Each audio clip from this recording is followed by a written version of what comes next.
¿Qué tal? Buenas noches. Sean ustedes bienvenidos a este espacio de conversación de nombre Punto de Fuga. Y bueno, preparémonos a disfrutar con el gran maestro Pablo Iriarte. ¿Cómo está? Respetado y querido profesor, gracias por tenerme aquí. No, maestro, Nuevamente. ahora, a pesar de que la conversación siempre es amena, ahora el tema es amargo. Lo más innecesario, la estupidez máxima del hombre, que es todavía tener que invadir a alguien. Mire, dijo por ahí un filósofo, la guerra es la locura de los ancianos que provoca la muerte de los jóvenes.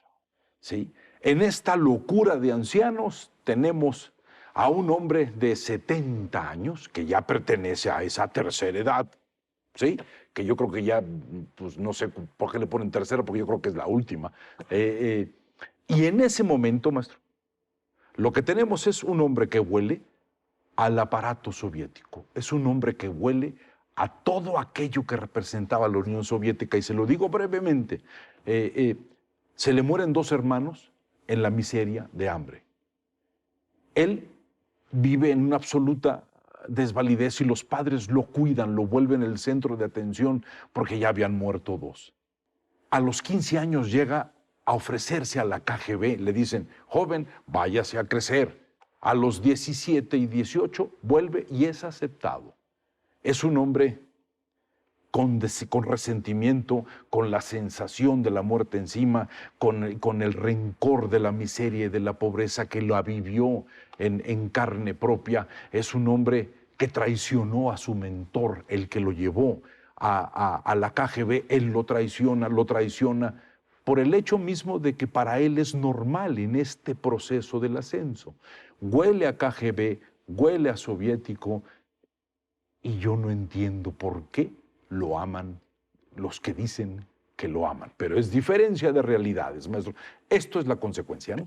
Sí, ahora, los políticos suelen ser una sucesión de traiciones. No todos, pero en el caso... Eso es buena explicación, maestro. En el caso de Vladimir Putin, usted lo ha descrito perfectamente bien, un hombre resentido en su colegio, en su escuela, era el matón, el que golpeaba, luego se fue, estuvo en la KGB, ahí se formó, y cuando viene el gran cambio sucede a Boris Yeltsin. A Boris Yeltsin. Sí.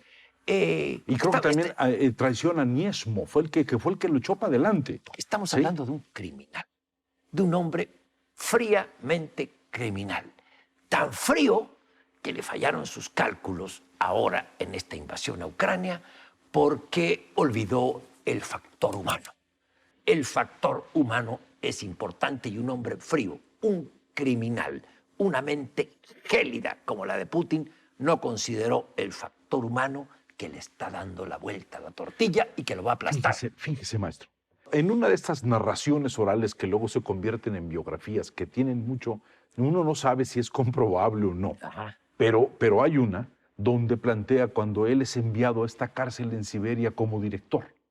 Cuando lo expulsan, tiene problemas, pues, como todos los seres humanos metidos en el mundo soviético, que el mundo soviético consistía en el pleito de los unos contra los otros, la traición, el hablar mal, el crear terror, que esa era la técnica del líder máximo. Lo mandan a la Siberia y ¿sabe qué hace en la Siberia, en su oficina?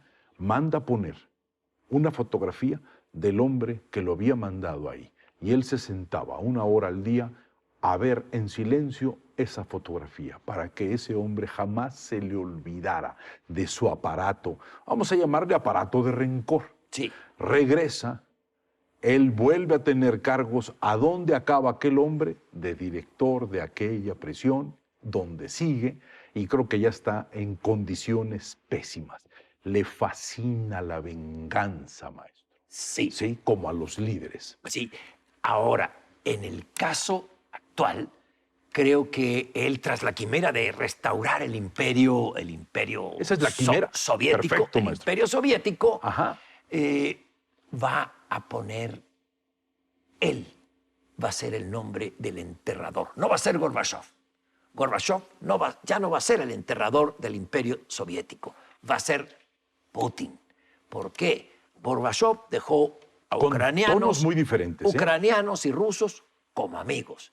Y este los está aplastando. Y sin darse cuenta, con sus tanques, a medida que avanza hacia Kiev y sobre Kiev, él está en camino a una derrota histórica. El mundo lo ha aislado. Es un paria mundial. Aunque Es tome un Ucrania, paria la va mundial. a tomar a sangre y fuego. Y luego va a mantener un ejército de ocupación ahí. No va a poder. No, Está condenado a la derrota. Y mire, el mundo se unió. Yo estoy emocionadísimo, profesor, disculpe. Ay, no, no, no, maestro. Tal vez cuando dicen que si Hitler tenía una sociedad educada, obediente, que deseaba recuperar la grandeza porque los habían humillado muchísimo. Pero la obediencia era fundamental con un pueblo absolutamente basado en un narcisismo como el alemán y muy bien educado. Ahora en esta época, las obediencias se han roto. Hay mucha información. El concepto de libertad se maneja de múltiples maneras. Ya no es el líder que dice y lo sigue la horda.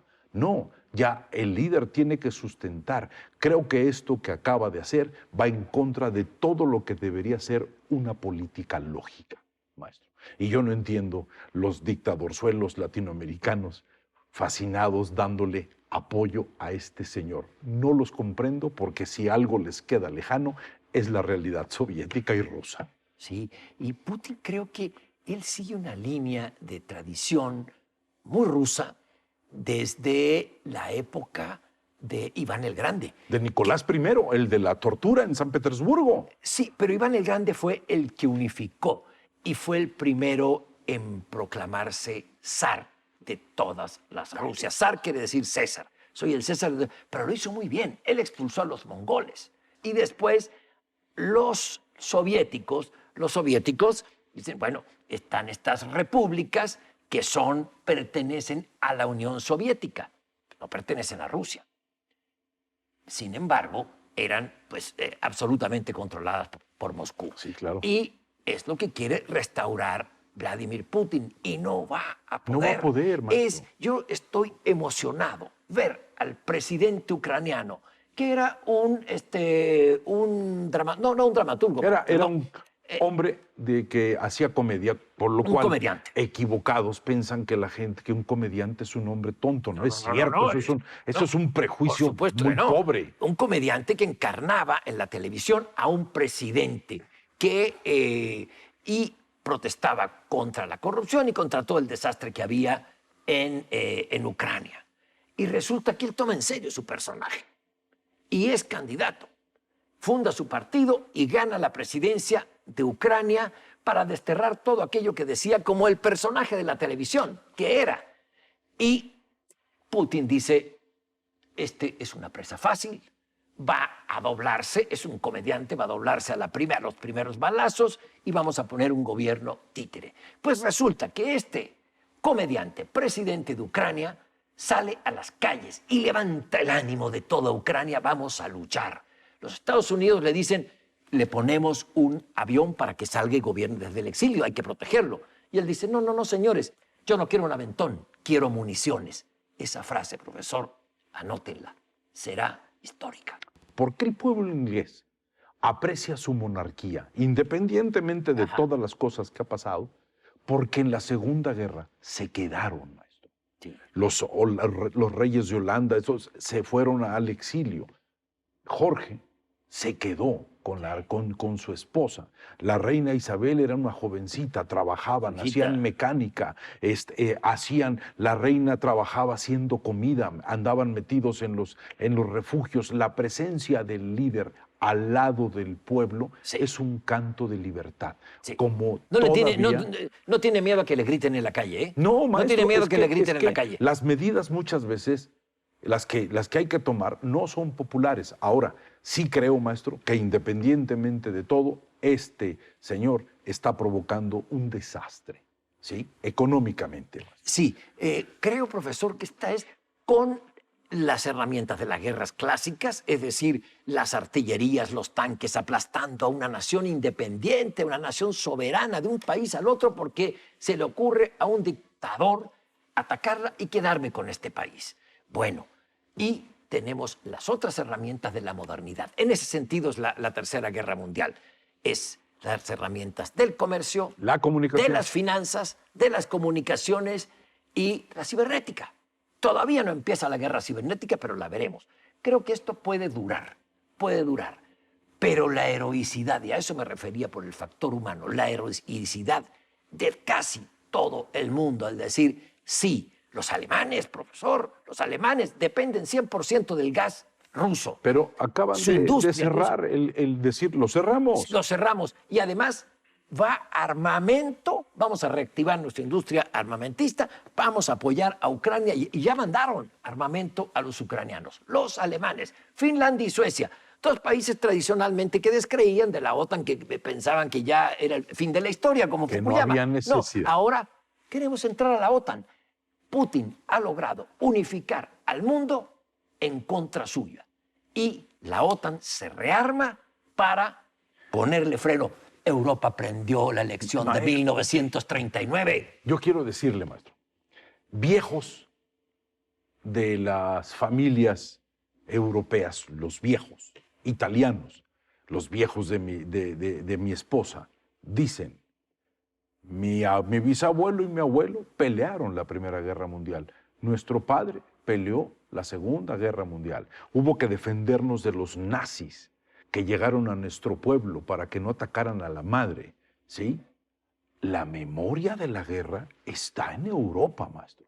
Así como la gran cultura ha sido la sofisticación del pensamiento y de la filosofía, Europa, la memoria de la guerra está en esa zona.